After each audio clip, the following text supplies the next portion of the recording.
Some games are played under lights, and some games are played over a lifetime. I'm David Jones, and this is the Birdie Golf Club podcast.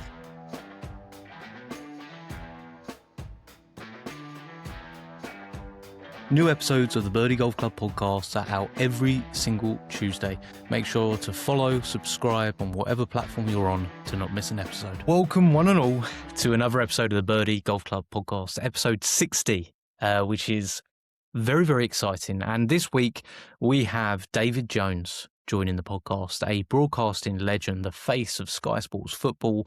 But why is he on a golf podcast? Well, because David loves his golf, and hopefully I did a good enough job in this interview of highlighting that. It was one of those where I was very nervous about the entire thing. Really, David's job is to host, to ask people questions, to keep something going seamlessly.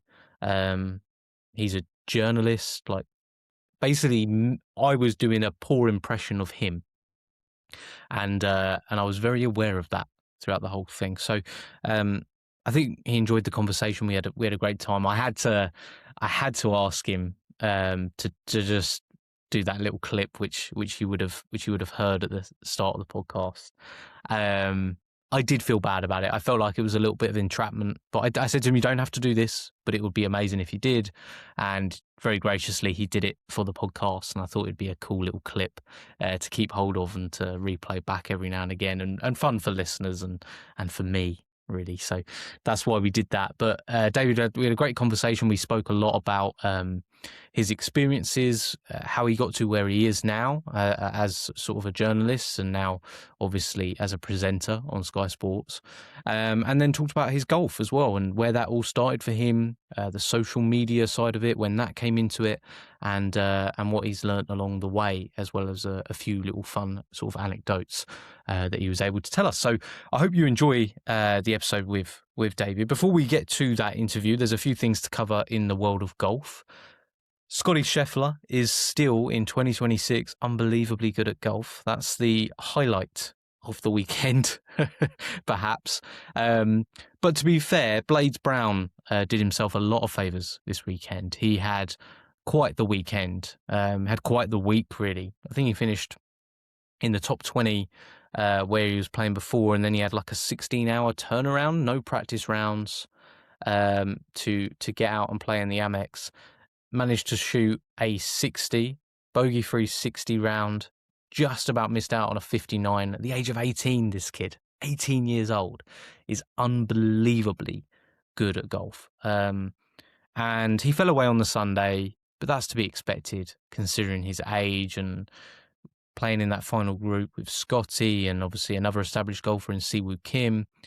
And it was just great to see. These guys coming out of college just seem unbelievably impressive, and I would love to maybe talk to if you're listening to this podcast and you're in the US, because that is the hub of college golf, obviously.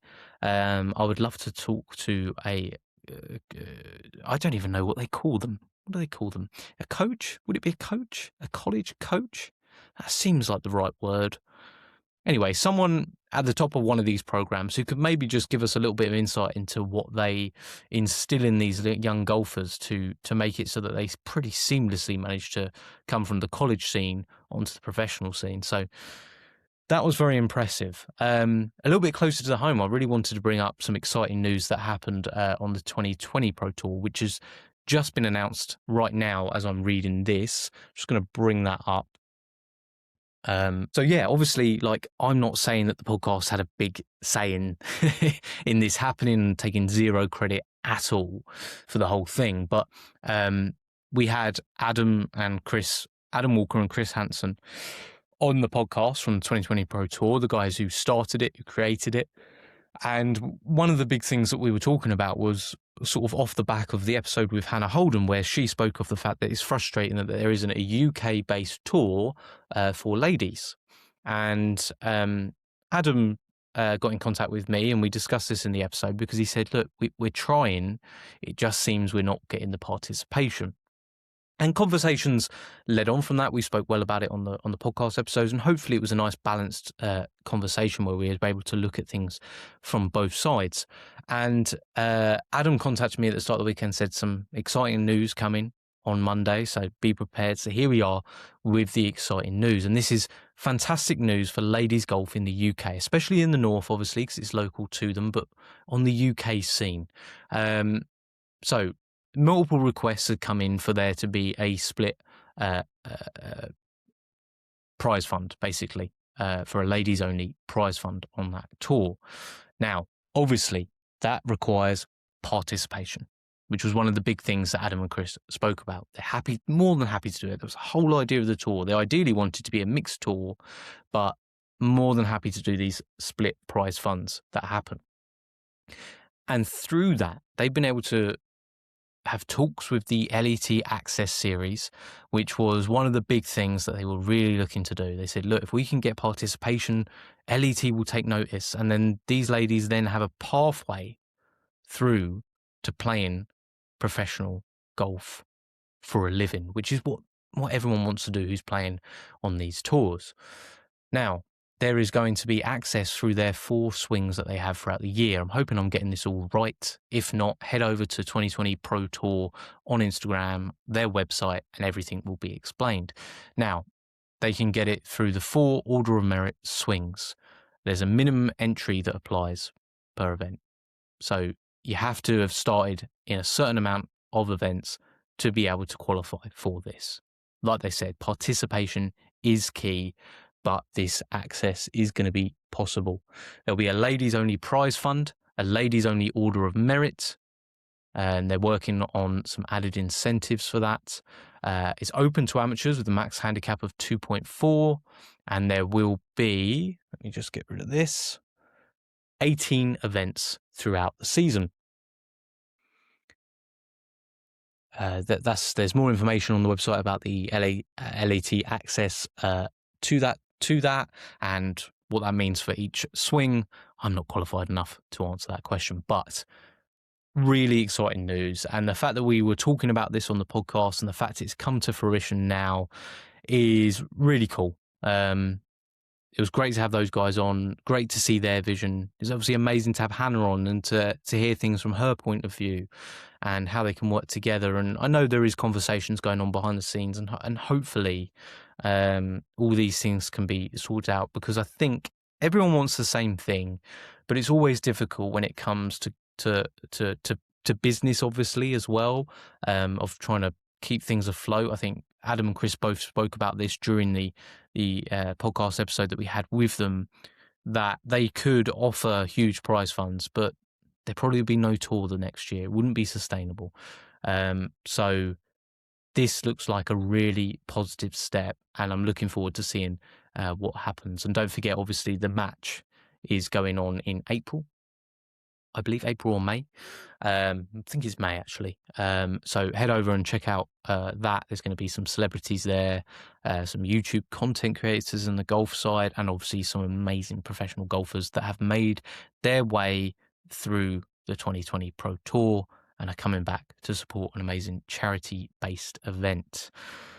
So that's really exciting, isn't it? I feel like I say that word a lot, but I genuinely do mean it. I'm incredibly excited by where golf is at, by the fact this podcast can maybe be a small part of things that are going on the greater landscape.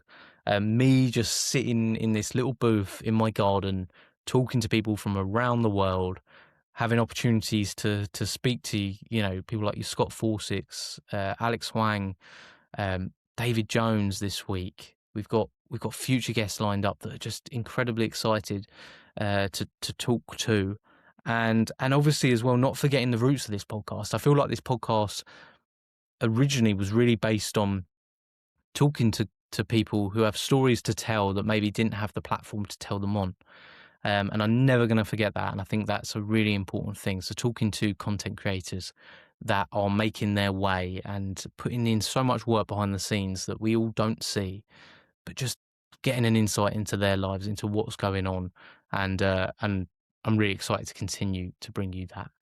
On a personal note, I have a competition this weekend, Century Golf Tour, and I'm going to have those lads on at some point from Century Golf Tour. We're gonna sort out a time for a couple of them, if not all of them, to come on. 4 guys that are organising sort of Society Day events for a group of mates that we're fortunate enough to have, and maybe just some insights on what it's like to set up a Society Day, what their vision for it is.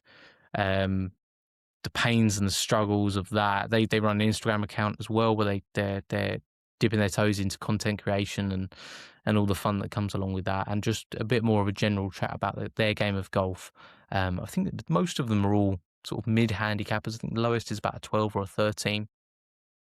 So gonna have those guys on, but I'm playing in it this weekend, playing at Littlehampton, which I've played at once before. Didn't have a particularly good round. I think I shot an 88, but it's a very tough track if the wind is up. Now, fortunately, the wind looks like it's down, which is a big win. But obviously, we've had pretty inclement weather in the UK, so things are going to be quite soft. And I'm just going to go there and I'm going to focus on the things that I learned about my game from last year. Obviously, as well, the lesson that I had with James Sharp and implementing the changes I've made there. I've got a new little pre-swing routine, which if you're watching the podcast, you can see now. Left shoulder was always too low.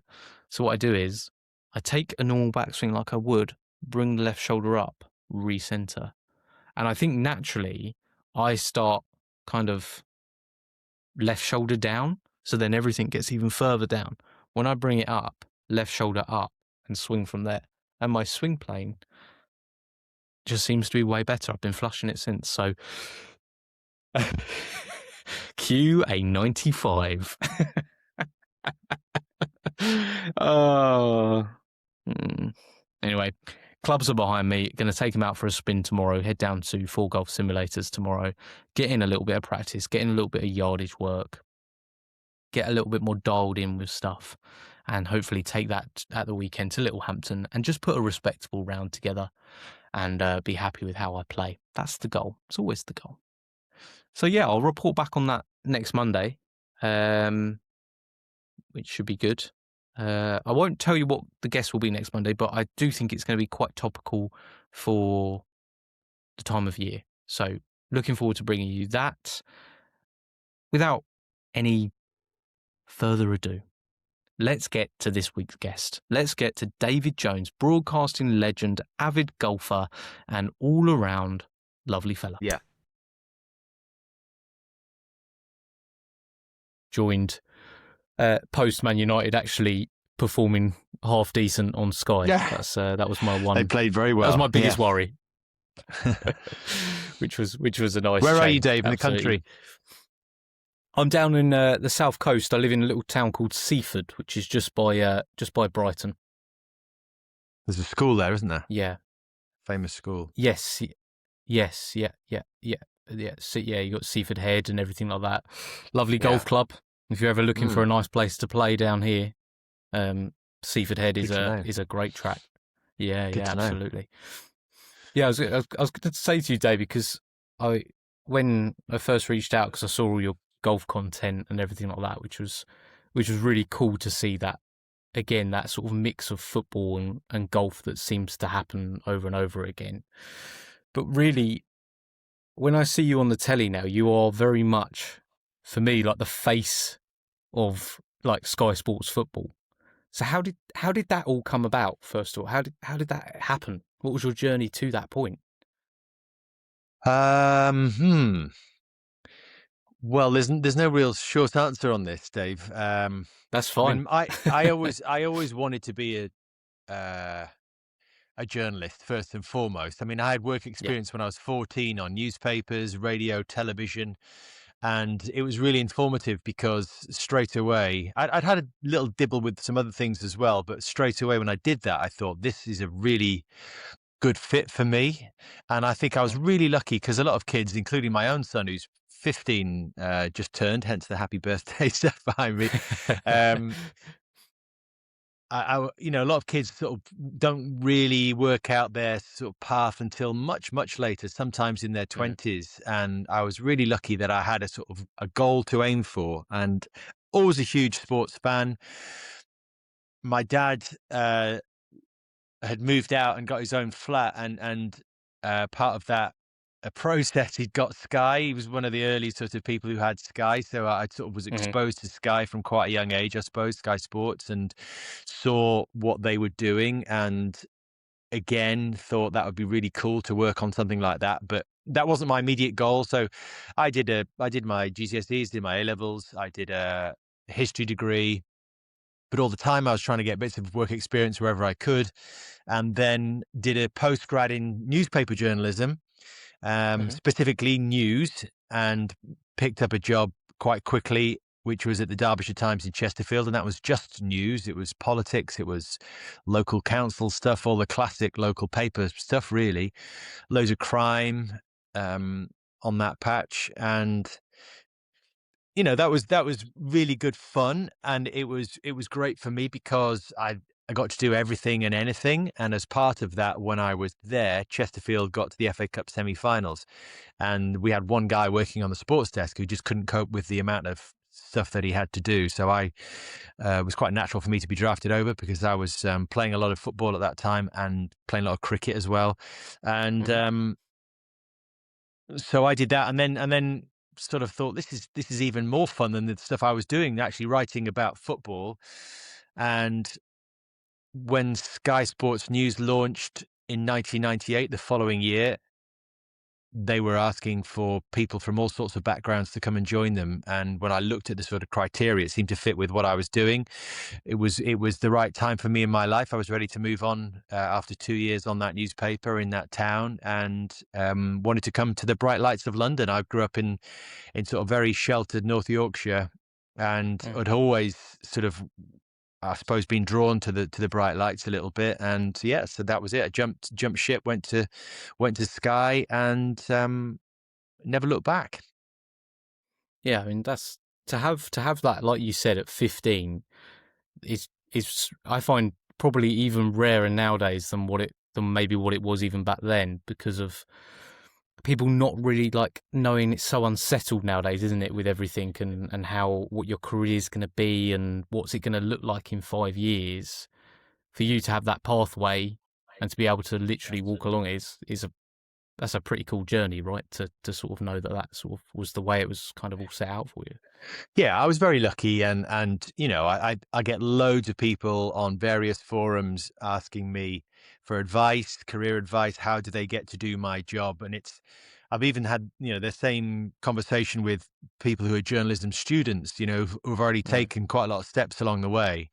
And there isn't, again, a really short answer to that, because there's no sort of finishing school for to be a Monday Night Football presenter. It's Yeah, I think I was working for 20 years before I got that opportunity. So it, right. it was a question of being in the right place, doing the right things, working hard, showing the dedication, showing the commitment to the job, being a decent bloke around the place. I think that always helps you if you can, Yeah. bringing the right approach to your workplace. And yeah, just you never know when those opportunities are going to present themselves, but when that door does open, you have to be really ready to walk through it. Yeah, absolutely. Yeah, because I'm sure. I mean, I get nervous every time I do this podcast, right? Because I'm talking to people all around the world about golf. I'm sure when every sort of time it comes around on Sky when they're about to hit live, I'm sure you still probably get those nerves every time, right? Of trying to say the right thing. Probably also how to interact with guests. I'd have thought. Yeah, certainly when I first started doing it, there was a lot of anxiety around that, probably. And it's a Mm. bit like, I suppose, always kind of compare it to if you're having a dinner party or something with a select group of people that maybe you've watched on television for a long time, or you've seen play football at the highest level, and then they're there at your table, and you've got to be the one that sort of leads the conversation and makes sure that everyone's happy and relaxed and enjoying Mhm. themselves and giving the best version of themselves. I mean, that is essentially my job on a weekly basis, and that with experience that obviously becomes a lot more natural. I think, a Yeah. bit like when football managers, you hear them say, "Oh, I'm a better manager now than I was 10 years ago." And I have to Yeah. believe that that's true, because I think about my own experience, and am I a better presenter than when I first walked onto that Monday Night Football set almost 10 years ago? 100% I am, because all these skills that I've been working on all this time, or was initially working on, are now so much more natural to me that I don't have to think about them. In terms of the nerves and anxiety, sometimes I have to remind myself what's going on, that a lot of people are watching, just to get that little bit of edge that I think you always Mm. need when you're going to go into a performance. Yeah. Yeah. Well, that's enough tips for me. That was my little self-indulgence section of how to present and host things sort of properly. But you're obviously talking about getting better over 10 years. There's obviously a game which we both absolutely love, where we all try and get better every single time we play, but it's one of the hardest games in the world, but also the most enjoyable games. When did your golf journey begin? When was it that you maybe can remember first picking up a club, and how's it going so far? I would have been probably quite young, but I was absolute cricket and football obsessive, and particularly cricket, really, in my youth. And again, it Mm. was my dad's influence that he was a big cricketer, and he didn't take up golf until he'd finished playing cricket, so probably in his late 40s, 50s, I'd say. Right. And for me, then it was just having a little knock around and trying to see if I could actually hit the ball, but without ever really playing on a golf course till much later. And I didn't really play it. I don't think I would have played a round of golf properly until I left school. And it was really when I came to London and joined Sky that the cricket sort of went on the back burner, and I wasn't really playing as much football then either, because of work and the work patterns. And so, what can you do during the week with a group of lads who were on a similar shift pattern to me? Well, it was pretty obvious to us to go and have a hack around on a golf course. So that's really when I started to play, and then ended up joining a club and having some lessons, and never really took to it because I was so frustrated by the game. And then it was really when everything else, I'd retired from football. I hadn't played cricket. I'd given cycling a go and didn't really enjoy that sort of lycra lifestyle too much. Too That right. I suppose I was just looking for something else, really. And then it's probably 5 years ago, I made this pledge that, right, I'm going to give this game a crack. And the more I Mm. played it, the better I got at it, the more I fell in love with it. And Yeah. really, yeah, the last 3 to 5 years, has been on another level for me, and now, my golf journey is exponentially grown over the last even 2 years, where I've Yeah. been so lucky to have some amazing experiences that some people don't, I'm very aware, don't get in a lifetime. What is it, would you say, about the game that is the thing that keeps bringing you back to it? We all Well, have our I unique think it is things. that thing that you can never really conquer it, and I am a perfectionist, and I've always believed in the aesthetic of sport as well. If you'd watch me bat when I was a kid, I had the high arm. I looked the part. I was always dressed well when I went out to bat, because I always felt that was part of trying to convince the bowling side that you belonged there, and trying to start that Mhm. sort of fear or respect from them. So golf, not dissimilar really. And I want to look good on the golf course in terms of being able to swing the club correctly. So when people look at you, they can't make an instant judgment that he's a hacker, or, oh, he looks like he knows what he's doing, because that can open doors as well. And yeah, I think when loads of mates would say to me, "Why are you still tinkering with your swing?" But I'm like, I'm never satisfied with it, because I just always Mm. think I can get better. So I went from 15 down to 9 quite sort Mhm. of quickly, and now I'm probably around about 8, but I don't put enough cards in at the minute to sort of know really what my level is at. But I'm still, like, I've spent this winter studying golf videos online. I've been playing today. I had a 90-minute session indoors today, just working on a few things and seeing if I can put the stuff in practice that I see online that I can shadow in my sitting room, but can I actually do it when there's a ball in front of me and a screen Yeah. To actually hit the ball on.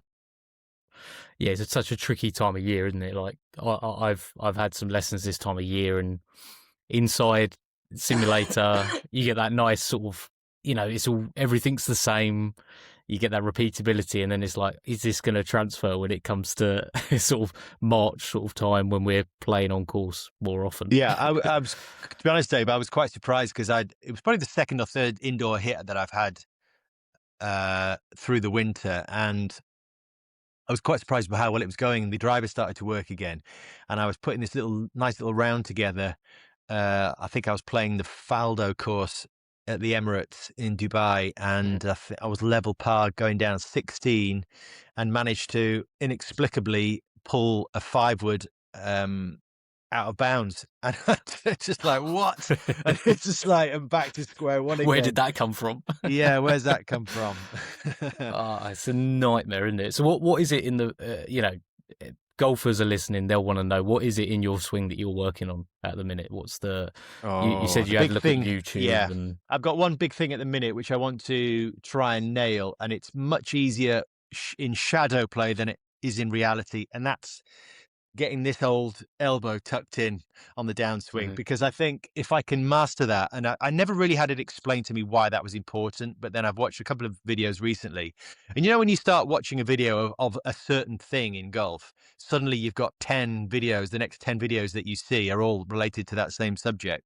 So if I can get this right elbow tucked in my downswing, what that immediately does is drop my club on plane, and no one had really explained that before. So all of a sudden, I've got much more of a natural into out draw swing, and then it's just about getting used to that and then generating power in the right places on the way through. So I would say that I lost quite a lot of distance in the last year by trying to be a bit more technical and being a bit more consistent with my swing, but maybe have been a little bit straighter in the last year, particularly from 150 yards in. I don't miss that many greens anymore.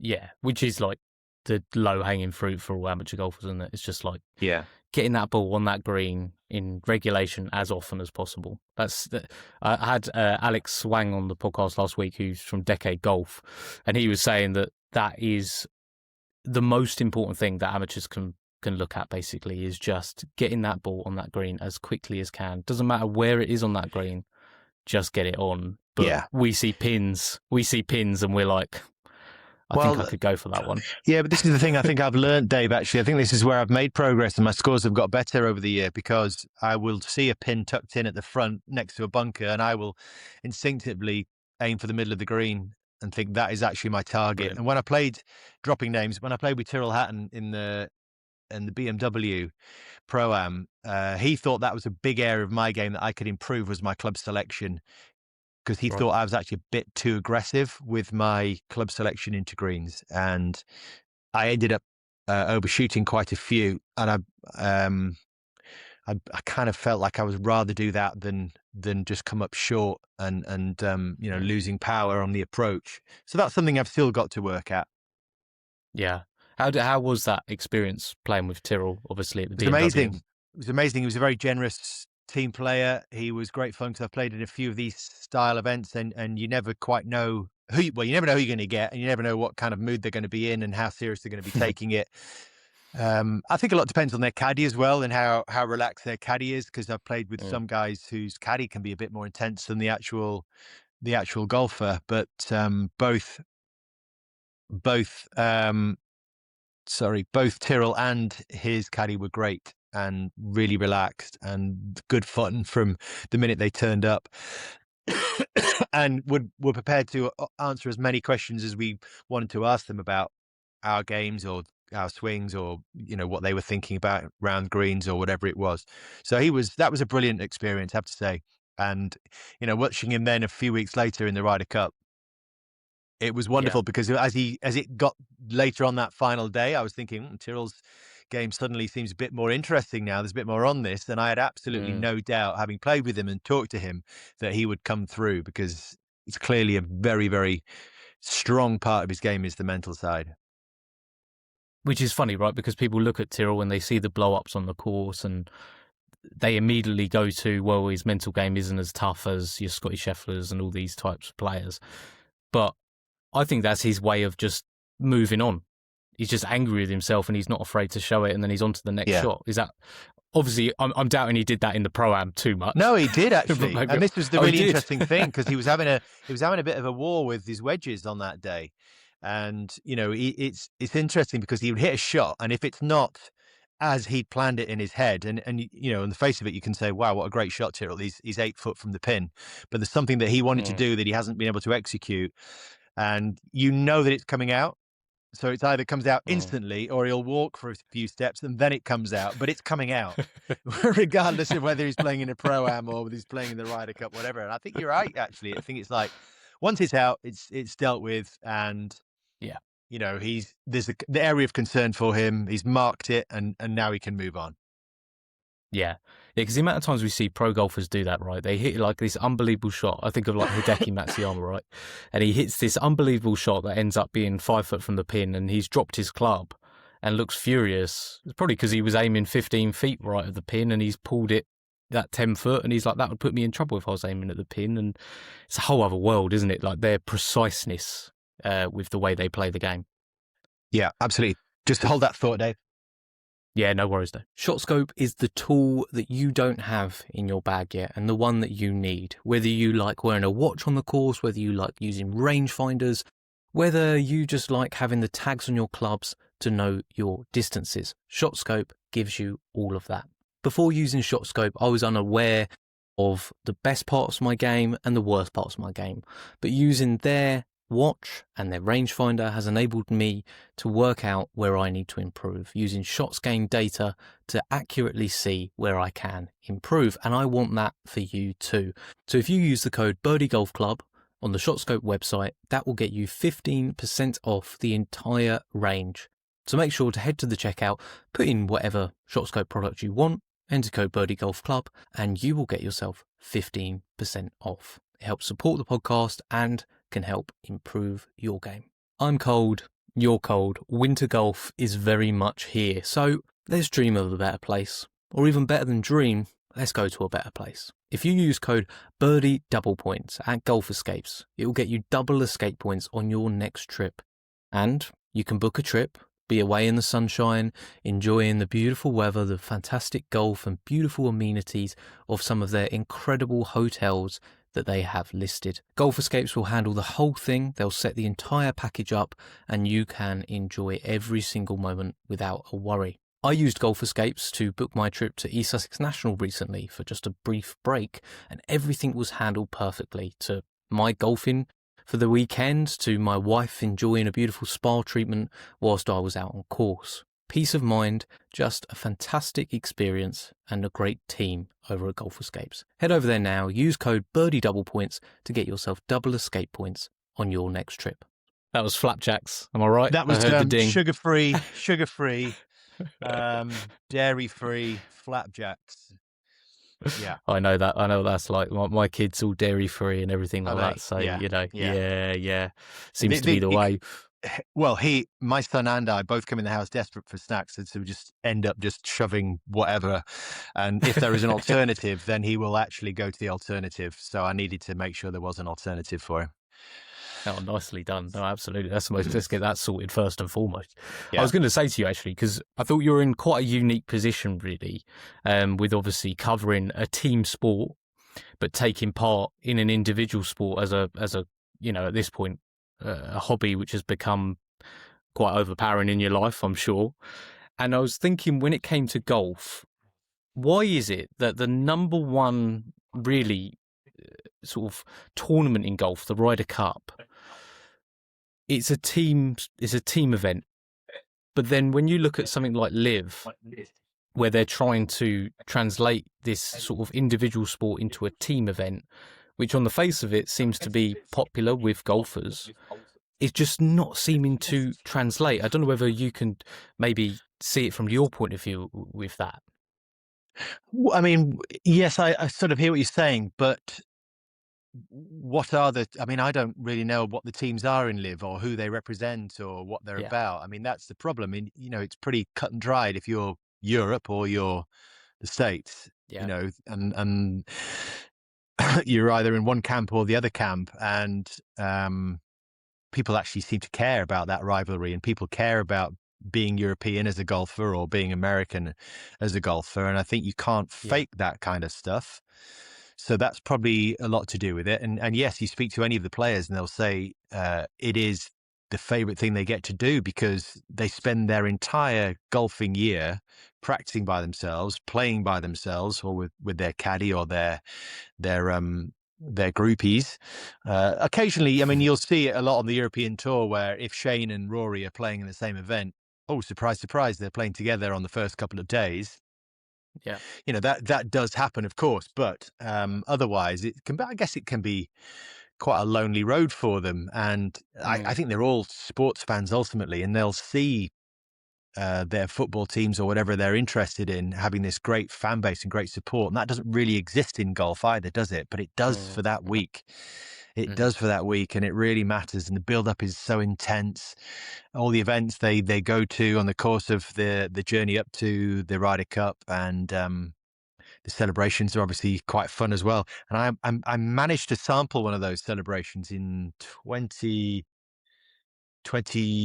What year was Glen Eagles? 2014, was it? I Yes, I think think it you're might have right. been Yeah, 2014, 2014. and I found myself in this bar in Glen Eagles with some of the execs from Sky Sports and Ian Poulter on one side, Kenny Dalglish on the other side, Sir Alex Ferguson across the bar, Jimmy Nesbitt bumped into in the toilets, and then suddenly someone passed me the Ryder Cup, which was full of this £1,000 a bottle red wine to drink out of it, and it was a bit of a pinch yourself kind of evening that was.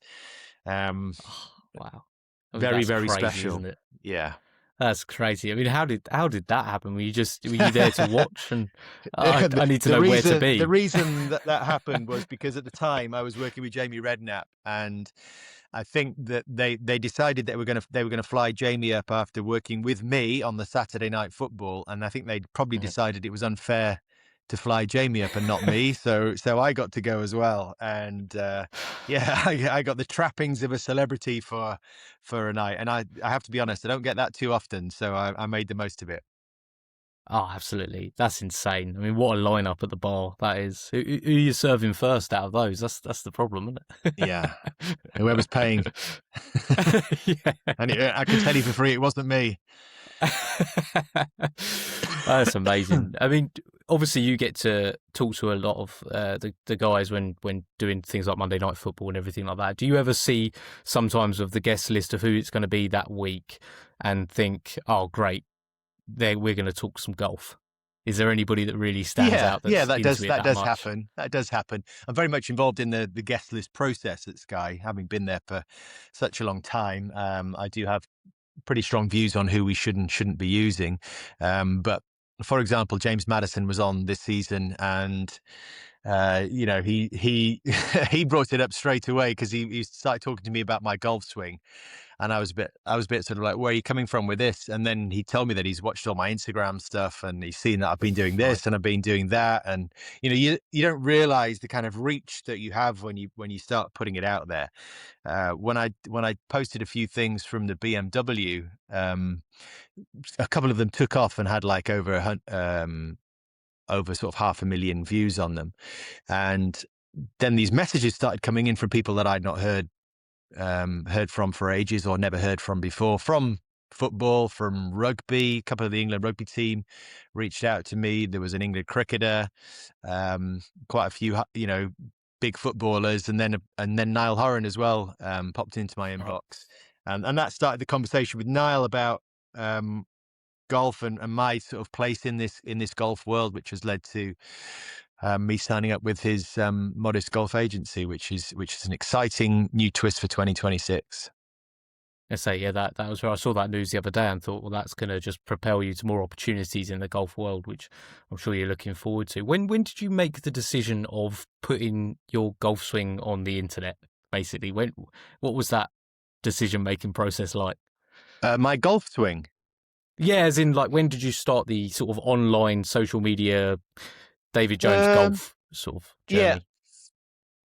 I mean, I sort of, like anyone who was on Instagram and probably had a platform as a TV presenter, I would be posting the normal stuff around work and trips and things like that. And I've been quite lucky to have some nice trips to golf resorts because it suited. We tend to go away with the same family every year, and there are a couple of golf fans in that group, and it tended to suit us to go to golf resorts Mm, that will look after the whole family in different ways. So I started posting a few of those kind of pictures. And I think they got to a point where I probably thought, I want to do a bit more of this. And I'm not sure that the most of the people that follow my journey on around football, which isn't very exciting to be honest, that general journey, but I didn't get the feeling that all of those people would want to come on the golf journey. So I thought I'd separate the two off and see mhm. what came of that. So that was a couple of years ago that I did that. And yeah, it was a bit of a slow burner, but it's been quite interesting to see how it's grown. I think it's up to about 16,000 now. But I'm looking to sort of expand it. I think that's fair to say in Mm. 2026 and get a bit more active on there and see with modest help what we can do. Yeah, absolutely. Is there a goal, and you maybe don't have to answer this, but at some point to move more into the golf stuff, or will the football stuff always be your main thing? It's not a question that I'm unused to. And I think people make that assumption because I'm doing that that's what I want to do. But the answer is no, really. I'm really comfortable with the fact that I work in football and I have golf as my main hobby. Yeah, But I'm really ambitious about my golf in the same way. Not in the same way, but in its own way, I'm very ambitious for my golf in terms of my golf journey, and that's my golf improvement, that's my golf travel, that's my golf experiences. I'm mm, really ambitious for all of that, and I think there are some very interesting opportunities right now in this space because it is such a booming sport, and I know that from my own son and seeing his peer group who are absolutely mad for it. yeah, 14, 15-year-old lads that are barely have the time to do anything because of school, because of school sport, club sport, but they still are desperate to play golf as much as they possibly can, whether it's at simulators, whether it's going to have a round by themselves. And I think that golf is in a really good place, actually. I know that sort of PGA and Live make the headlines and the European Tour, but I think on the grassroots level, certainly in this country, I feel like golf's in a really strong place. yeah, absolutely. It's a complete sea change to what it was, 20 years ago, where golf was just viewed as a sport of why are you playing that? That's an old man sport. It's not for us and all that. I mean, I always enjoyed it as a kid, but you kind of felt the odd one out by doing it, and it's Yeah, and great to I see. think what's changed. I think people have got wise to the fact that it is really positive exercise as a starting Mm, point. For me, it's been very good for my own mental health. And people will ask you what do you do for your mental well being. Well, golf's quite a big part in that, and because of the process that I've talked about in that sort of self improvement bit. But there's nothing like being outside, walking a golf course, immaculate greens and conditions around you, breathing fresh air, whilst talking to people that you may or may not know about this and that. It can be something yeah. that's pretty basic, or it can be actually some pretty deep conversations. You never know where one single round of golf is going to take you. So all that is really beneficial to anybody. Yeah, absolutely. No, that seems to be something that's through the podcast, that mental health side of things. I know myself may not have acknowledged it at times, but like you said, just taking that moment to take some time away from everyday stresses and actually just enjoy. You have to be focused on the golf course, otherwise you're not going to play the golf you want to. And in that way, you can kind of forget all the other stuff that might be going on as well, which is hugely positive. Yeah, 100%. Yeah. Yeah, absolutely. So with 2026 ahead of us, David, what are the things that you're most looking forward to from this year? Have you got any sort of dates in the diary that you've got coming up? Yeah, I've started planning already, and Here we go. I'm sort of going to be quite busy. I mean, going to be as busy as I allow myself to be. Really, I've sort of got the World Cup as a protected kind of space at the moment because I'm not sure whether something will come up there or not. But Sure. otherwise, I am looking to be. Well, I'm going to be in Portugal for a couple of days early in February.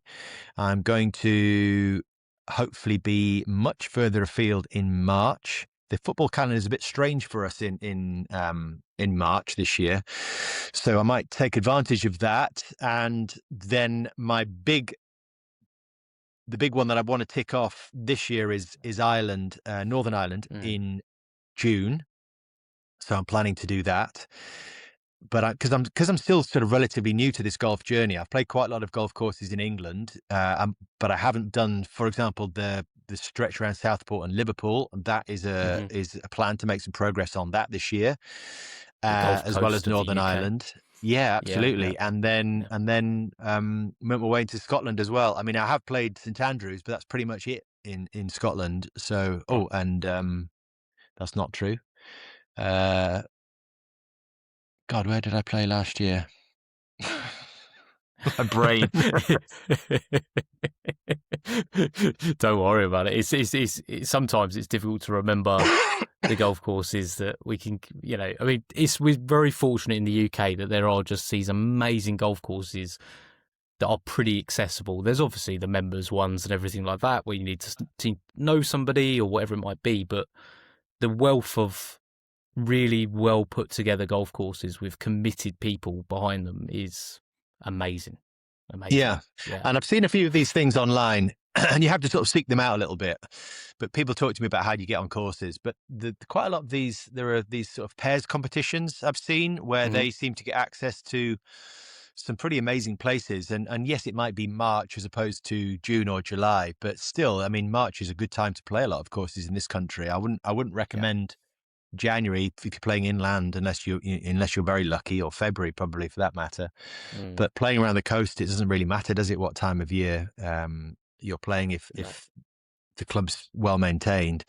So yeah, I think you just have to sort of do some googling and some make some inquiries, and I know that my great pal Chris Bertram, who does the top 100 lists for today's golfer, Golf World, Mm. has put a list together about the great value places that you can play in winter. So there is loads of good offers on playing at some of the best golf courses in the UK and Ireland, at half price and things like that. And you've joined that team, am I right in saying that, David, to help with some Only of on a, the sorry, picking? yeah, only on a very casual basis. As and when I can help, I do, and that's, I've played. I'm very lucky now to have played quite a lot of the top 20 in Europe, for example, and Mm. I've been to quite a lot of the resorts around Europe, again around that top 20, and so I can offer quite a lot of insight around those experiences, and in the Middle East, Dubai, Abu Dhabi, Egypt. But around Ireland and Scotland, I can't offer anything at the moment because my experiences are pretty slim. So that's the kind of knowledge I'm trying to build, so I can be a bit more helpful in those conversations. Hey, look, that's what 2026 is for. I'm going to be going to the Gulf Coast that you were talking about, that sort of stretch. Liverpool going to head there with Golf Escapes this year, so I'm looking forward to trying some of those golf courses and seeing what that kind of is, because we often see other parts of the world where there's a certain coast of golf and it really gets highlighted, but we've got one on our doorstep there that's pretty special. So yeah, I'm looking forward to doing that as well. Playing a bit more links this year is the goal. Yeah, Yeah, absolutely. yeah, It's there for us, and I think like you say, we assume you've got to travel for it, but it's right there. yeah, absolutely. Well, look, David, you sound like you've got that cough that is going around at the moment. So I'm not going to keep you on here any longer, and those flapjacks, I'm sure are calling anyway. But I've been really fighting appreciate off disease. I've been fighting off the lurgy through all Christmas because we've been busy through Christmas, and of course I've seen so many people and been up and down the country and whatever, seeing family when I can, and getting to football Yeah. grounds when I can. And I feel like in the last few days it's caught up with me. So yeah, I'm going to be lying low, I think, for this week.